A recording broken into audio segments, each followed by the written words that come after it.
Hello everyone, it's your boy Cinema Dude and welcome to part 2 of the 3-part Planet of the Apes rewatch. In today's video, I will be covering 2014's Dawn of the Planet of the Apes. And stay tuned because next Monday, or this coming Monday, we will be recapping War of the Planet of the Apes before I see Kingdom on that Wednesday. Now with this movie, we're going to be doing the review and recap a little bit different.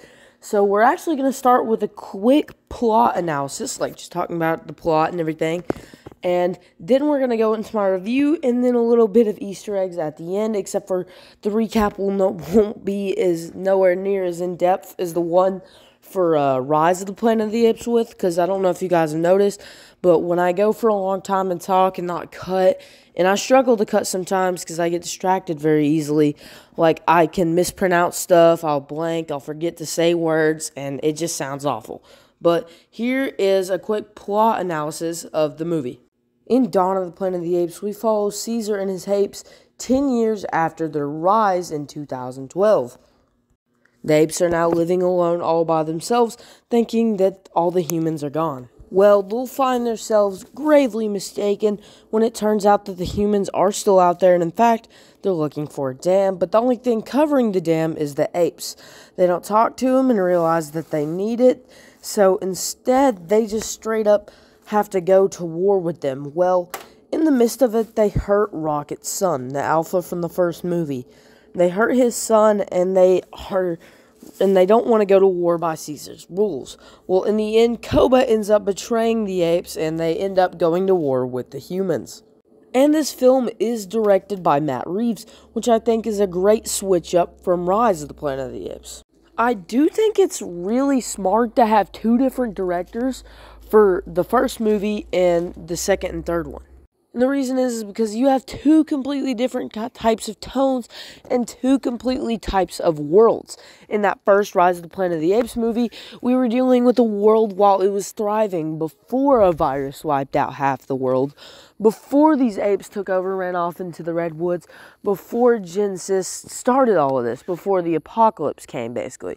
So we followed the world pre-birth, we followed Caesar pre-leader when he was just a young little monkey who only knew clothes, and then we cut to these two movies which take place in an apocalyptic, droughty time, which is why you really need to change up the director, because when they have two different tones of vibes, then these two movies do need someone like Matt Reeves, where you can do the cinematography, where you can do the set work good, where you can make everything look beautiful. Not to mention the apes as characters are done really well here, almost because they are almost entirely different than where they were in the first film. The last time we saw Caesar, he was just on his journey to being a leader, to being the full one. We watched him slowly become. In 10 years, Caesar has really changed, grown up, matured, and humbled. As we see in this movie, Caesar has a wife and 2 kids. Then we get to our other characters, like Rocket, Maurice, and Koba. Let's start with Rocket. Rocket has really matured since the second movie. He's actually a good friend of Caesar's, which he was the original alpha before he cookied him and made him smart.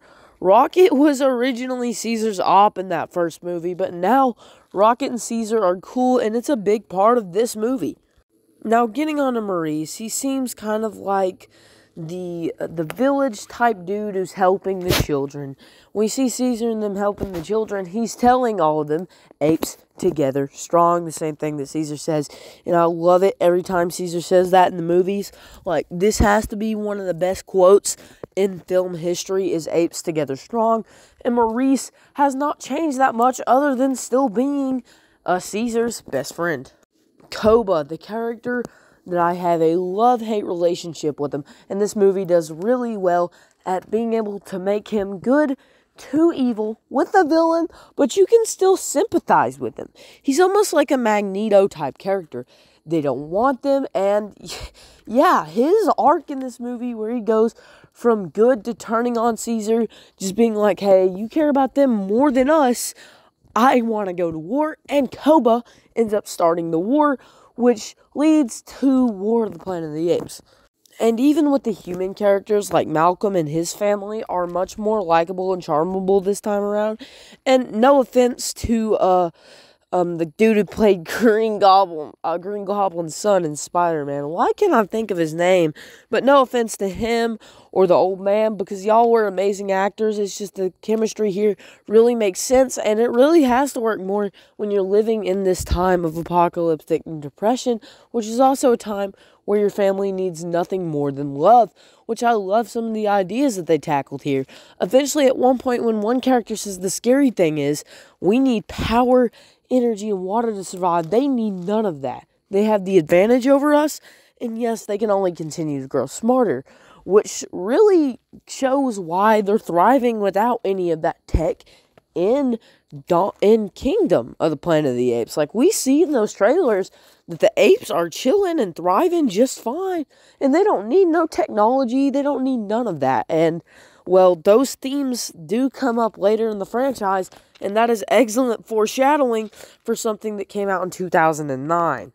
In coming down to the visual spectacle of this film, there's so many times where I'm sitting there watching this just, oh my gosh, this shot's gorgeous. Shot is gorgeous. Shot is amazing. Why does that look so good? These apes look like real apes, and yes, the visual effects are groundbreaking, like Avatar, like James Cameron Avatar level, and I just can't believe how good these movies look. And yes, I love the apes with the spears and how they're living out in the forest and the ideas that are tackled, but the visual effects really carry this film a long way, along with the score. Whoever wrote the score for this movie, I want to just give you a quick praise, because every moment that you play your score, your sound, your theme, it gives this big, epic vibe, and it makes me think these Planet of the Apes films, even with the original Planet of the Apes from the 60s being a cult classic, these are really a good representation of the original ones from the 60s and 70s, because once again, these movies are why we go to the movies. These films are why we love to experience that thrill, that rush in those chairs. And Planet of the Apes and the Planet of the Apes new trilogy by Matt Reeves and whoever directed Rise is really a great representation of that feeling and vibe. And I really hope Kingdom of the Planet of the Apes can pick up that same vibe too. But anyway, I just love these films, and I love being able to go on rants about them every time a new one comes out. And thinking on it now, I absolutely love and adore this film, and it is freaking blowing my mind. And just Caesar as himself, like, they've created one of the best characters in fiction. Not my favorite, but definitely one of the best leaders. I'll even say he's up there with Optimus Prime, Captain America, and Cyclops level quality of a leader, because Caesar's such an iconic character, and I really love what they've done with these movies. And I thank you all for watching this video. I'm going to give Dawn of the Planet of the Apes a 10 out of 10. Freaking love this movie. You know what? Over excel, I'm going to give this crap a freaking 20 out of 10. It is so freaking good, and I cannot wait to talk about War of the Planet of the Apes, because you think I gushed over this? Oh, spoiler alert, War of the Planet of the Apes, freaking infinite out of 10. Like, oh my god, I love that movie, and I love this one. And dude, like I said earlier, this is the feeling that why we go to the movies, and that's the feeling you got during the 60s one. And thinking on it now, like, these movies, like I said earlier, are a good representation of that. This is why we go to the movies. But I want to thank you guys for taking some time out of your day to watch me talk about one of my favorite movies ever, Dawn of the Planet of the Apes. I will see you all later.